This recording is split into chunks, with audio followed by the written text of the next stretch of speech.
Bienvenidos a Milenio Mercados en Perspectiva, aquí como todas las semanas, con el licenciado Jorge Gordillo, director de Estudios Económicos de Cibanco, y su servidor Manuel Somoza, para platicar de temas económico-financieros en México y en el mundo.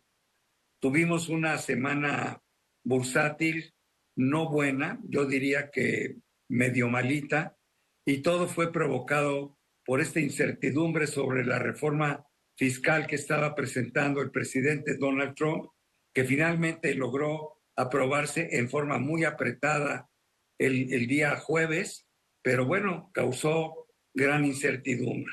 Además, también hay que reconocer que había muchas utilidades acumuladas por las utilidades en las pasadas 3 semanas y también hubo algo de toma de utilidades. Pero al final, la semana no fue buena. El Nikkei perdió 1.57%, es el principal índice de Japón. El Shanghai Composite perdió el 0.18%, es el principal índice en China. El Eurostock 600 también perdió 0.72%.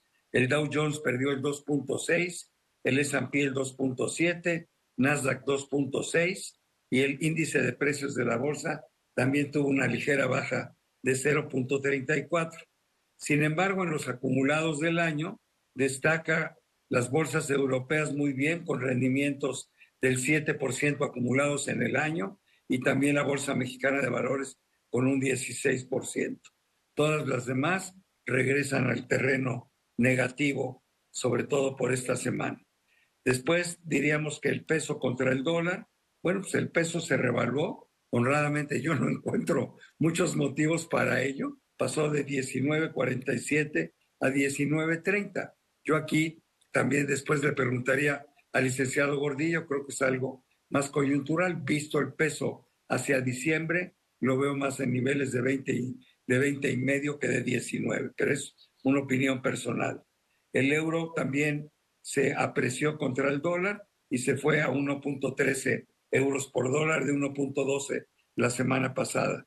El petróleo siguió bajando, perdió 1.66, se ubicó en 61.45 dólares por barril del WTI, y eso es lo más relevante en los índices del mundo.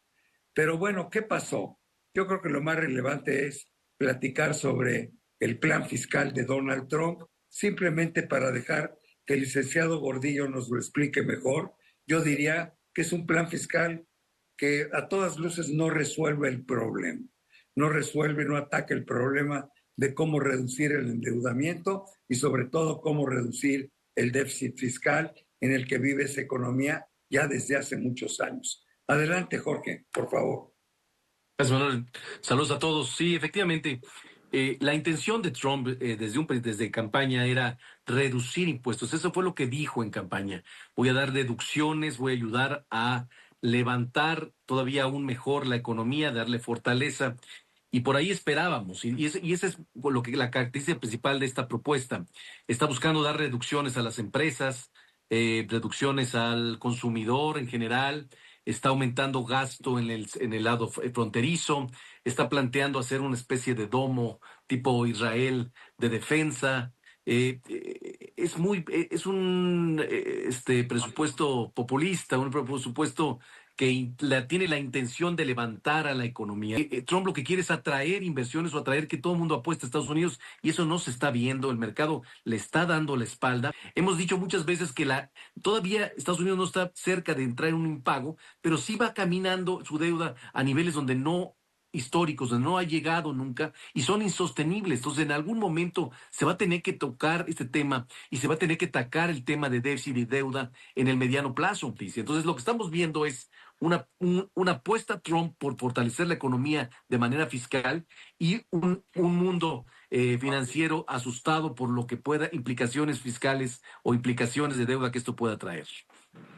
Así es, mira, yo escribía el viernes en Milenio Diario que sentía que los mercados habían estado actuando con un optimismo exagerado y que habría que ser más cautelosos, porque además de lo que tú dices, que es cierto en relación a este presupuesto que no resuelve los problemas de fondo, también del lado de los aranceles, bueno, pues hay muchas promesas, pero hay pocos datos duros, ¿no? O sea, todavía no se llega a ninguna negociación concreta, a pesar de que estemos en esa pausa que dictó Trump el día 11 de mayo.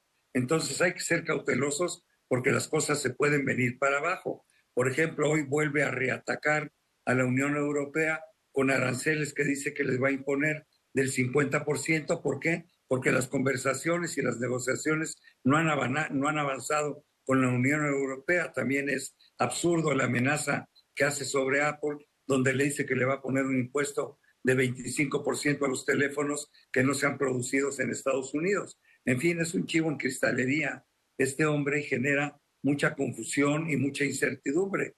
Entonces hay que ser cautelosos. El tema no se ha terminado, ni el arancelario ni el presupuestario. Vamos a ver qué es lo que sucede. Vamos a ver qué dice el Senado en relación a la propuesta fiscal de Donald Trump. Ojalá y fuera gente más madura que lo hiciera entender que él está apostando a que el crecimiento de la economía le va a dar más ingresos, pero eso está por verse. En cambio, los gastos y las erogaciones ya se están haciendo a partir del día de hoy. La deuda ya está excedida, el déficit está excedido, entonces ahí es donde se necesita poner los frenos y esta propuesta de él evidentemente no logra eso. Eso es lo que yo podría agregar.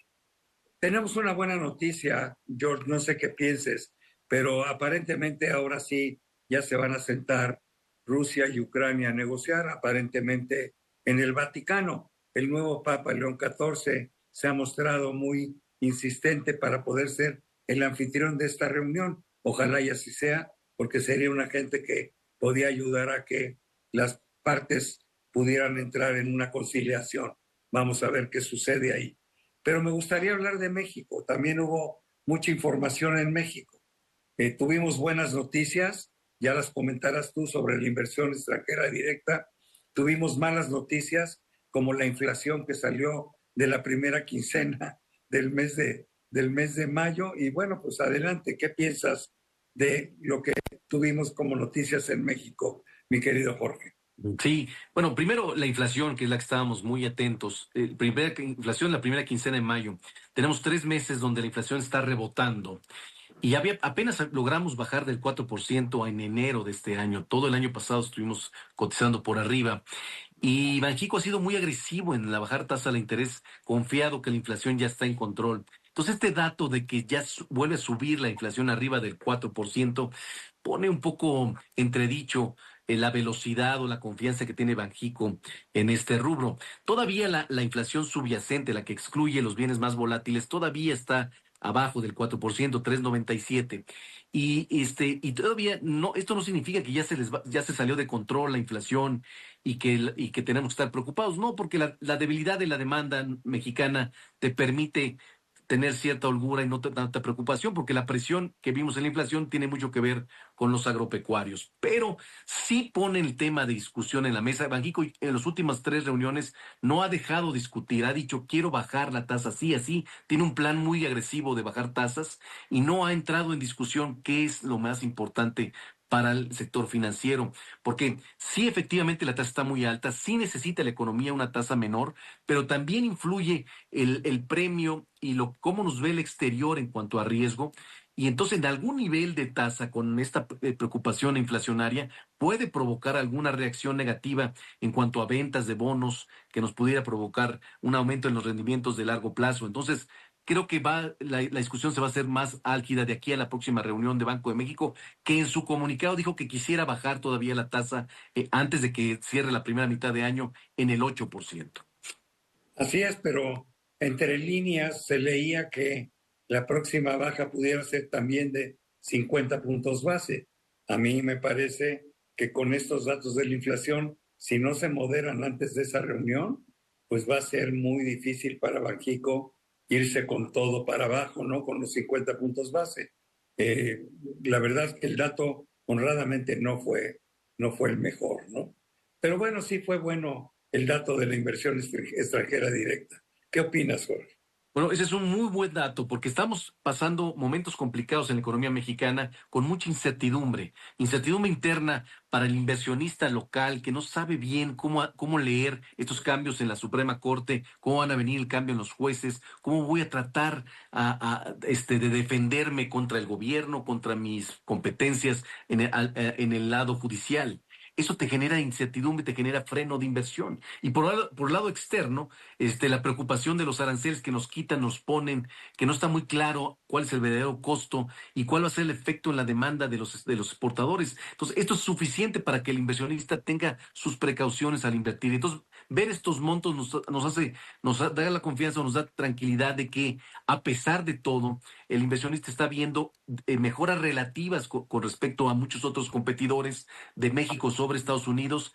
Y bueno, de alguna manera, no, esto no significa que ya nos salvamos y estamos bien ya de aquí para adelante, sino simplemente que la visión que teníamos de una grave situación para este año en materia económica parece que no es tan mala, ¿no? Sí va a ser un mal año, pero quizá no sea tan malo y hay que estar un poco atentos a los cambios y oportunidades que nos deje los cambios constantes que está haciendo en política económica Donald Trump. A mí me gustaría saber, no lo sé en este momento, de estos 21,000 millones de dólares de inversión extranjera directa, cuánto obedece a nuevas inversiones de empresas nuevas y cuánto son aumentos de capital o reinversiones de empresas ya establecidas en México, ¿no?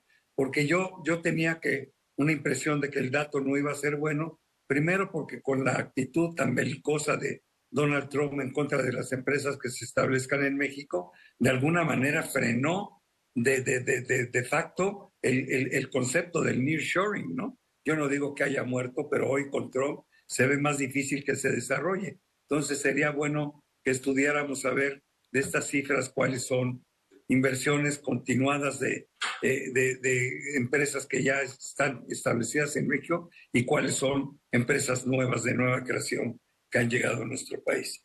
Pero bueno, como siempre, desafortunadamente se nos acabó el tiempo, mi querido Jorge.